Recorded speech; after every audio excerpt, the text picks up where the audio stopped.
Everyone, welcome back to another episode of AG quit with Aakash. So आज हम लोग एक कॉफ़ी ब्रांड विंटेज कॉफ़ी उसके बारे में डिस्कस करने वाले हैं एंड उसका नंबर समझेंगे, उसके बिजनेस समझेंगे। काफ़ी एक्शन पैक्ड वीडियो रहेगा, बहुत सारी चीज़ें हम लोग समझेंगे इसमें, एंड टू एंड कंसेप्ट समझेंगे। मैं बहुत सारी चीज़ें पे वीडियो भी बना चुका हूँ, तो वो वाली कंसेप्ट मैं इधर ऐड करने की कोशिश करूँगा just to make you understand कि चीज़ें कैसी है। तो काफ़ी मज़ा आने वाले वीडियो में, तो आप प्लीज़ इसको लास्ट तक देखिए। हो सकता है लंबा हो जाए video, but please I request कि आप पूरा देखो, तो आपको काफ़ी इन्फॉर्मेशन मिलेगा। ठीक है, तो पहले समझ लेते हैं ये ब्रांड करती क्या है। पहले समझ लेते हैं नंबर्स क्या है। नंबर्स तो काफ़ी अच्छे आए थे। इन्होंने करीब करीब 136 करोड़ का इस क्वार्टर पे सेल किया है। रेवेन्यू लाया लास्ट ईयर सेम क्वार्टर में कुछ 70 करोड़ सा था। तो करीब करीब 90 करोड़ का इधर हमें रेवेन्यू जंप मिल रहा है। ठीक है, एंड इबिटा आप देखोगे तो इबिटा 106% से बढ़ गई है। तो वही आप देखो कि प्रॉफिटेबिलिटी ज़्यादा बढ़ रही है आपकी रेवेन्यूज के स्पीड से। तो यही हो जाता है काइंड ऑफ ऑपरेटिंग लेवरेज। तो इस पर मैंने एक सेपरेट वीडियो बनाया, आप जाके देख सकते हो मेरे चैनल पे, एक्स और यूट्यूब आपको दोनों पे मिल जाएगा।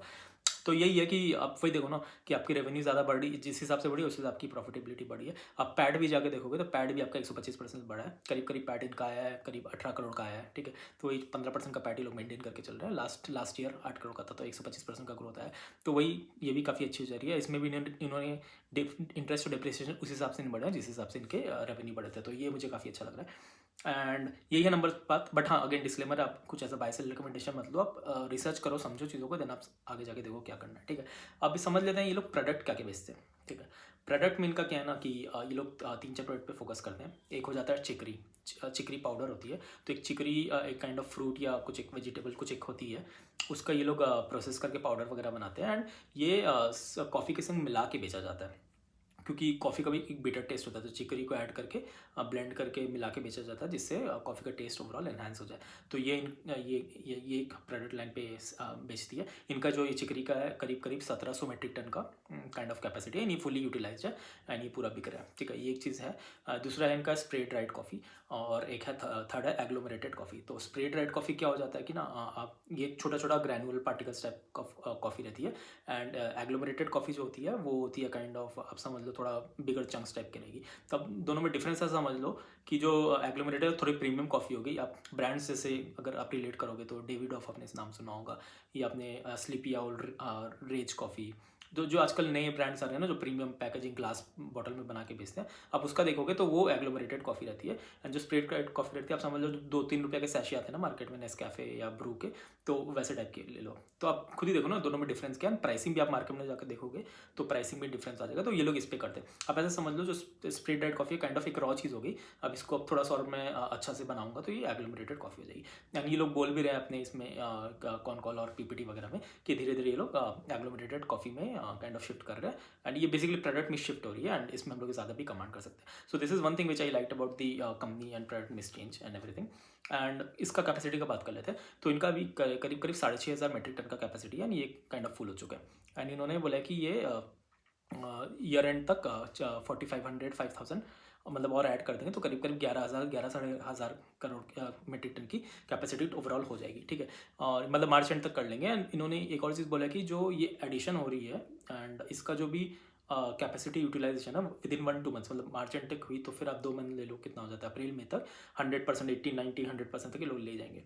एंड किसी ने पूछा भी था कॉन कॉल में कि भाई कैसे आप बोल रहे हो कि हो जाएगा, कि क्या सीन है क्या नहीं है। तो उन्होंने बताया था कि हमें मतलब हमारे जो भी प्रेजेंट कस्टमर्स हैं उन्हीं से ही ऑर्डर आ रही है। तो ये मुझे काफ़ी अच्छा लगा कि भाई आप 6,500 का बेस पे 4,000 5,000 और ऐड कर रहे हो, तो मतलब समझो 70-80% और आप ऐड कर दे रहे हो। अभी भी आपने 90% का ग्रोथ दे दिया था, गोइंग फॉरवर्ड आप ग्रोथ देते रहे हो। एंड उसके साथ साथ क्या हो रहा है ना, आप इसको जो एडिशन कर रहे हो वो 1-2 महीने के अंदर ही ऑपरेशनल हो जाएगा। तो फिर ये काफ़ी अच्छा लग रहा है ना कि आप जैसी मशीन डालते हो, माल डालते हो, एक्सपैंड करते हो, फटाक से आपकी सेल्स भी आ जा रही है। तो ये मुझे काफ़ी अच्छा लग रहा है इस कंपनी के बारे में। एंड हाँ, ये जो भी एक्सपेंशन है ना, ये ब्राउनफील्ड एक्सपेंशन है, ग्रीनफील्ड नहीं है। तो एक्सपेंशन क्या होता है ना, 2 टाइप का होता है, केपेक्स 2 टाइप का होता है। अगेन इस पर ही मैंने एक वीडियो बनाया, तो आप जाके देखना, मेरे यूट्यूब लिंक्स पे दोनों पे है, तो आपको काफ़ी मज़ा आएगा समझने में कि क्या चीज़ है। फिर भी मैं इधर बता देता हूँ ताकि रिलेट अच्छा से हो सके। तो 2 टाइप की एक्सपेंशन होती है, एक ग्रीन फील्ड होती है, एक ब्राउन फील्ड होती है। ठीक, तो ग्रीन फील्ड आप ऐसा समझो कि आपने एक नया फील्ड लिया है, नया ग्रीन फील्ड लिया, तो मतलब नया फील्ड लोगे तो क्या होगा कि आप नया जाके मार्ट में जाओगे या फील्ड में जाओगे तो वो ग्रीन रहेगा ना, राइट। तो वो ग्रीन फील्ड होता है, पूरा स्क्रैच से आप बना रहे हो, that is green field expansion. एक होता है ब्राउन फील्ड। तो आप समझ लो कि ऐसा एनालॉजी लेके चलो कि वो जो भी फील्ड है वो पुरानी हो गई, उसकी घास सूख गए, वो ब्राउन हो गया, तो दैट इज ब्राउन फील्ड। तो बेसिकली आप एग्जिस्टिंग अगर कैपेसिटी में कुछ ट्वीक करते हो, कुछ ऐड करते हो, that is brown field capacity expansion, तो ये ब्राउनफील्ड कर रही है। तो इसका मतलब क्या हुआ कि ऑलरेडी इनके जो भी प्लांट है वहाँ पे अब ये उसी में ही एडिशन कर रहे हैं। तो बेसिकली ये क्या कर रहे हैं ना, ये आई थिंक यूरोप से कहीं से मशीन्स मंगवा रहे हैं एंड वहीं जहाँ पे भी ऑलरेडी बना हुआ है उधर ही 2-3 मशीन जो भी है एक्स्ट्रा डाल दे रहे हैं। नंबर्स इन्होंने बताया नहीं है मशीन का, जो भी उधर ही डाल के ये लोग एक्सपैंड कर रहे हैं। तो इसमें आप देखो ना कि आपकी फिक्स कॉस्ट और अच्छे से वो हो जाएगी। आप वही सोचो कि इसमें ऑपरेटिंग लेवरेज कैसे मिलेगा। अगेन मैंने ऑपरेटिंग लेवरेज पे भी एक वीडियो बनाया है, तो आप इसमें समझाता हूँ ऐसे। जैसे आप सपोज करो इतनी बड़ी फैक्ट्री थी, इसमें लेट से 60-70% जगह में कुछ काम हो रहा था, बाकी स्पेस खाली था। अब क्या हुआ कि आपने और मशीन्स ला दी एंड उधर ही आपने लगा दिया 2-3 मशीन्स। अब क्या होगा ना, आप सेम ही फैसिलिटी में आप सेम ही सब कुछ चीज़ यूज़ करोगे, स्पेस के आपके एक्स्ट्रा पैसे लगे नहीं, आपके लेबर के एक्स्ट्रा पैसे में भी लग सकते हैं। अगर लेबर अंडर यूटिलाइज है, मतलब उनके पास फ्री टाइम है, ज़्यादा आप यूटिलाइज नहीं कर पा रहे हो, तो आप सेम लेबर से ज़्यादा काम कराओगे, राइट। इलेक्ट्रिसिटी थोड़ी सी एक्स्ट्रा बढ़ जाएगी, ठीक है, हो सकता है लेबर एक्स्ट्रा हो जाए, इलेक्ट्रिसिटी थोड़ा एक्स्ट्रा हो जाए, बट आपकी रेंट कॉस्ट या फिर जो भी आप बिल्डिंग आप खरीद लियो वो तो कॉस्ट एक्स्ट्रा नहीं बढ़ जाएगी, तो वो एक चीज़ हो जाएगा। फिर मशीन्स क्योंकि आपके पास ऑलरेडी काइंड ऑफ क्या बोलते हैं एक्सपीरियंस है, तो आप सेम मशीन्स को वहीं पे चला लोगे, हो सकता है रॉ मटेरियल अच्छा से यूटिलाइज हो। तो ओवरऑल अब देखा जाएगा तो ये ना एक ऑपरेटिंग लेवरेज आपको मिल सकता है, ये मुझे काफ़ी अच्छा लगा। तो आप वही सोचो, बेस आपका 70-80% बढ़ जा रहा है, 6,500 जो ऑलरेडी मेट्रिक टन है उसमें 4,500 आप ऐड कर दे रहे हो, उसमें 60-70-80% का ग्रोथ आएगा, ऑपरेटिंग लेवरेज मिलेगी क्योंकि फिक्स कॉस्ट पे कंट्रोल आ जाएगा। So this I think I like really about the company. And इसके साथ साथ ये बोल रहे हैं ना कि मूविंग फॉरवर्ड ये और ये केपेक्स पे करीब इनका 45 करोड़ लगेगा, ठीक है, तो ये इन्होंने बता दिया। एंड ये मोस्टली इंटरनल एक्यूरल मतलब जो भी इनका प्रॉफिट है उसी से ये लोग काइंड ऑफ फंड कर देंगे। एंड आई थिंक इन्होंने लेटेस्ट में इक्विटी से भी मतलब प्रेफरेंशियल शेयर करके पैसे भी उठाए हैं, तो आई थिंक वो भी कुछ हो जाएगी यूज़। तो ओवरऑल आप देखो तो डेट वगैरह का अभी सीन नहीं है, बट मूविंग फॉरवर्ड ये हो जाएगा FY26 के एंड तक, मतलब मार्च तक हो जाएगा लेकर चलो। FY27 के एंड तक ये बोल रहे हैं कि एक और केपेक्स करेंगे जो कि हैवी केपेक्स होगा 450 करोड़ का। उसमें बनाएंगे ये लोग फ्रीज ड्राइड कॉफ़ी। अभी क्या था, अपना स्प्रे ड्राइड कॉफ़ी था जो छोटे छोटे पाउडर टाइप का ग्रैनुलस। एक एमिलेग्रेटेड कॉफ़ी होता है जो मतलब समझ लो मोटा रहेगा, इसमें अच्छी प्रीमियम कमांड रहेगी। एंड तीसरा ये लोग बोल रहे हैं फ्रीज ड्राइड कॉफ़ी करेंगे। अब ये फ्रीज ड्राइड कॉफ़ी क्या होता है ना कि आप स्प्रे ड्राइड और फ्रीज ड्राइड में आप डिफरेंस समझ लो कि ये मतलब टेम्परेचर को अच्छा से कंट्रोल करके ठंडा रख के बनाया जाता है। इससे क्या होता है ना, कॉफ़ी की क्वालिटी बढ़ जाती है, प्रीमियम और बन जाता है, आपकी टेस्ट अच्छी हो जाती है, न्यूट्रिएंट्स बने रहते हैं, ओरिजिनल टेक्सचर बना रहता है। बेसिकली ओवरऑल प्रीमियम का गेम ये लोग कर रहे हैं पूरा। इन्होंने बोला भी है कि इसमें 30-40% ज़्यादा हम लोग पैसे कमांड कर सकते हैं, और इसी रीज़न से आप देखो कि जो 450 करोड़ जो ये बोल रहे हैं कि करेंगे केपेक्स, ये भी काइंड ऑफ फेल्ड हो जाता है। आई थिंक कुछ दिन पहले इन्होंने नोटिफिकेशन भी दिया है कि ये वैसे भी हैदराबाद बेस्ड कंपनी है, तो हैदराबाद तेलंगाना उस साइड की है, तो तेलंगाना गवर्नमेंट के साथ ये वो केपेक्स के लिए जो भी लैंड वगैरह ले रही है, जो भी कर रही है, तो इनका इन्होंने नोटिफिकेशन दिया था। तो things are moving in the right direction, तो ये मुझे काफ़ी अच्छा लगा। एंड वही है कि ये लोग 450 करोड़ कर रहे हैं। तो हाँ, अब नंबर्स में आप फ्यूचर में जाके देखोगे तो जब इंटरेस्ट कॉस्ट बढ़ नहीं रही थी, जो अभी 125% का पैड ग्रोथ हमें मिल गया, ये हो सकता है आगे जाके थोड़ा सा स्ट्रेस हो जाए, बट ओवरऑल आप देखोगे रेवेन्यू और प्रॉफिटेबिलिटी जब बढ़ेगी तो उधर से मैनेज हो जाएगा। तो वही देखो ना, आप प्रॉफिट बढ़ा रहे हो एंड उसके साथ साथ आप केपेक्स करते जा रहे हो, तो उतना दिखता नहीं है, मतलब सब कोई खुश रहते हैं, मार्केट बढ़ती है, रेवेन्यू बढ़ती है, सब कुछ अच्छा चलता रहता है। तो ये मुझे काफ़ी अच्छा लगा। एंड इन्होंने ये भी बताया कि इबिटा आप देखोगे तो अभी 17-18% के रेंज में चल रहा है। तो अगर फ्रीज ड्राइड कॉफ़ी डल जाएगा ना, तो फ्रीज ड्राइड कॉफ़ी का इबिटा सिर्फ उस प्रोडक्ट का आप देखोगे तो 20-25% के अराउंड ये लोग कमांड कर सकते हैं। सो वही है, मेरे को तो काफ़ी अच्छा लग रहा है कि आप प्रीमियमाइजेशन का भी गेम कर रहे हो एंड प्रोडक्ट मिक्स अच्छी हो रही है, तो हिसाब से ऑपरेटिंग लेवरेज मिल सकता है इसमें। तो ये मुझे काफ़ी अच्छा लगा। एंड एक और चीज़ अगर हम लोग इसमें बात कर लें तो पैकेजिंग का बात कर लेते हैं। और हाँ, इन्होंने एक और चीज़ बताया था, तो ये जो चिकरी वगैरह ये जो भी करते हैं, तो जो भी आप सामान लेते हो तो एक्सपोर्ट सब कुछ 100% एक्सपोर्ट ओरिएंटेड है, तो इसमें पैकेजिंग लगती है, राइट। तो पैकेजिंग में भी ये लोग अलग अलग टाइप का पैकेजिंग करते हैं, एक कुछ प्लास्टिक का हो गया, कुछ टीन का हो गया, कोई प्रीमियम पैकेजिंग हो गई, तो ये सब चीज़ करते हैं। इन्होंने अभी क्या किया ना, 3000 मेट्रिक टन का बैकवर्ड इंटीग्रेशन किया। तो अब अगेन बैकवर्ड और फॉरवर्ड इंटीग्रेशन पे भी मैंने वीडियो बनाया हुआ है, ठीक है। तो बैकवर्ड और फॉरवर्ड क्या, तो मैं अगर बता देता हूँ। तो आप लेट से कुछ एक चीज़ बेच रहे हो, उसमें अगर आप जैसे आप लेट से सैंडविच बेचते हो, ठीक है, आप सैंडविच लेट से रोज़ 1000 रुपये का बेच देते हो, ठीक है। तो अब सैंडविच बेचने के लिए आपकी माल क्या आएगी, आप ब्रेड लेके आओगे, प्राइम मटेरियल, ठीक है। तो आप ऐसा नहीं है ना कि ब्रेड की फैक्ट्री बना दोगे, ठीक है, तो आप बैकवर्ड जाके पूरी चीज़ें तो नहीं बना दोगे ना, तो दैट इज़ बैकवर्ड इंटीग्रेशन, ठीक है। एंड अगर लेट से आपकी ब्रेड की फैक्ट्री है एंड उसको आप ब्रेड को प्रोसेस करके फिर सैंडविच बनाते हो, तो फॉरवर्ड इंटीग्रेशन हो गया। तो ऐसे आप समझ के चलो, अभी सिंपल लेने के लिए तो ये होता है बैकवर्ड इंटीग्रेशन। तो इन्होंने क्या किया ना, पैकेजिंग का बैकवर्ड इंटीग्रेशन कर लिया, जिससे इन्होंने बताया कि 2-3% का अपना इबिटा का चेंज आ रहा है, मतलब 2-3% प्रॉफिटेबिलिटी बढ़ जा रही है, मार्जिन बढ़ जा रही है। तो वही सोचो कि अभी इनकी 6,500 मेट्रिक टन की कैपेसिटी करंट चल रही है, अब ये 4,500 करने जा रहे हैं एंड उसके अगले साल 5,000 कर देंगे, तो लेके चलो 20,000 करीब करीब हो जाएगा। कितना हो गया, 16,000 हो जाएगा, 15-16,000। एंड इन्होंने अभी बैकवर्ड इंटीग्रेशन पैकेजिंग का 3,000 मेट्रिक टन का कर लिया। Going forward I am expecting ये भी और बढ़ा देंगे, इन्होंने बताया नहीं है। तो वही देखो कि आप बैकवर्ड इंटीग्रेशन तब करते हो जब आपकी स्केल बड़ी हो जाती है, तब आपको छोटे छोटे इंप्रूवमेंट्स करने पड़ते हैं ताकि आपकी EBITDA बढ़े। तो ये कंपनी वो कर रही है, तो मुझे लग रहा है कि इनका लॉन्ग टर्म प्लान है कि हो सकता है ये आगे इसको कर ले। This is my personal view. But आप चीज़ों को समझोगे, आप 1,000 रुपये का सैंडविच बेचते हो रोज़, तो उसके लिए आप बड़ी फैक्ट्री नहीं बना दोगे। आप लेट से 500,000 करोड़ की सैंडविच बेचते, तब आप ब्रेड का बैकवर्ड इंटीग्रेशन करते, तब समझ आता है, राइट। तो ये भी वही कर रही है कि अब इनकी जैसे जैसे मेट्रिक टन बढ़ते जा रही है, ये पैकेजिंग कॉस्ट भी क्यों आउटसोर्स करना चाहिए, खुद से ही करके करना चाहिए। तो this is I kind of like उनका रॉ मटेरियल कॉस्ट जो कि सब पे कंट्रोल रहेगा। तो ये मुझे एक अच्छा लगा काफ़ी। एंड यही है मोटा मोटी। रिस्क पे थोड़ा बात कर लेते हैं। तो किसी ने इन्होंने पूछा था अभी गाइडेंस वाइडेंस पे, तो इन्होंने कुछ ऐसा नंबर्स नहीं बताया। वो बोले कि देखना पड़ेगा प्रोडक्ट मिक्स क्या होता है आगे जाके, क्या डिमांड आती है ये सब चीज़ पे। बट इन्होंने बताया कि करीब करीब FY 28 तक मोस्टली करीब करीब 20,000 मेट्रिक टन का ये लोग काइंड ऑफ कैपेसिटी कर देंगे। तो ये देखो अभी है 6.5, फिर 11 हो जाएगी 4.5 ऐड करने पे, फिर 5,000 ऐड करेंगे तो 16,000, फिर 20,000। तो ओवरऑल आप देखो तो अभी रनवे तो काफ़ी दिख रहा है मेरे को। ऐसा नहीं दिख रहा कि 2-3 महीने 6 महीना में कुछ काइंड ऑफ नंबर्स ऊपर नीचे हो जाएंगे। मुझे लग रहा है कि हाँ 2-3 साल के लिए तो ये काफ़ी अच्छी कर सकती है कंपनी। सो ये मुझे काफ़ी अच्छा लगा इस कंपनी के बारे में। एंड रिस्क समझ लेता है। रिस्क का क्या ना, रॉ मटेरियल कॉस्ट। तो मैंने भी काफ़ी वीडियोस में ऐसे बताया कि रॉ मटेरियल कॉस्ट पे क्या सीन रहता है। तो आपकी क्या होगी ना कि आप जैसे जैसे सामान लेके मतलब जो भी ये चीज़ बनाने के लिए आप कॉफ़ी बीन्स लेके आओगे, राइट। तो अगर कॉफ़ी बीन्स लेके आओगे उसकी प्राइस ऊपर नीचे हो जाएगी, तो आपकी प्रॉफिटेबिलिटी पे इम्पैक्ट होती है, राइट। तो इन पे भी इसने कमेंट किया कि ये लोग कैसे करते हैं। पहले लोग क्या करते हैं ना, पहले ईयरली कॉन्ट्रैक्ट किया जाता था, ठीक है। तो ईयरली तो अभी भी होता है, तो लेकिन उन्होंने कुछ ऐसा चेंज कर दिया कि ईयरली क्या करेंगे कि जो भी कॉफ़ी बीन्स या जो भी प्रोक्योर करते हैं रॉ मटेरियल, वो ईयरली कॉन्ट्रैक्ट कर लेंगे। हाँ लेट से मैं इतना 1,000 चीज़ खरीदूंगा, इतना 1,000 मेट्रिक टन खरीदूंगा, इतना 1,000 आपको बेचूंगा वगैरह, ये ईयरली हो जाता है।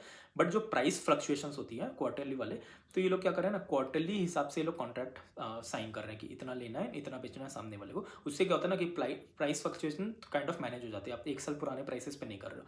So this I really like. And ऊपर से इन्होंने बताया कि जैसे जैसे ऑर्डर आती रहती है सामने वाली कंपनी से, हम लोग ऑर्डर लेते हैं, एट द सेम टाइम हम लोग ऑर्डर उसी टाइम अराउंड अपना ऑर्डर लगा भी देते हैं कि प्रोक्योरमेंट करने का। तो उससे क्या होता है ना कि हेजिंग हो जाती है। मतलब लेट से कि 100 रुपये अभी प्राइस चलिए, तो मैं सामने लोग बता दिए 120 रुपये प्राइस चल रहा है, मतलब 120 रुपये में बना दूंगा आपको। तो 120 रुपये में लोग बना के उसी टाइम 100 रुपये वाले माल का ऑर्डर दे देते हैं। तो उससे क्या होती है ना, प्राइसिंग के टर्म्स में, प्रॉफिटेबिलिटी के टर्म्स में ज़्यादा इंपैक्ट नहीं आता है। तो उन्होंने यही बताया कि हो सकता है गोइंग फॉरवर्ड अगर बहुत ज़्यादा फ्लक्चुएशंस आए कॉफ़ी के प्राइस में, तो रेवेन्यू ऊपर नीचे हो जाए बट प्रॉफिटेबिलिटी पे हर्ट नहीं होगा। तो ये एक चीज़ है, रेवेन्यू के ऊपर नीचे हो जाएगा मैं बता रहा हूँ। तो आप ऐसा समझ के चलो कि ये जो बिजनेस है इन्होंने कितना 15% का पैट किया, और आप समझ लो 18% का EBITDA लेके चलती है, ठीक है। तो आप ऐसा समझो कि 100 रुपये का अगर मैं सामान बेचूंगा तो 18 रुपया EBITDA आएगा अपना, ठीक है। 200 का बेचूंगा तो 36 रुपये आएगा।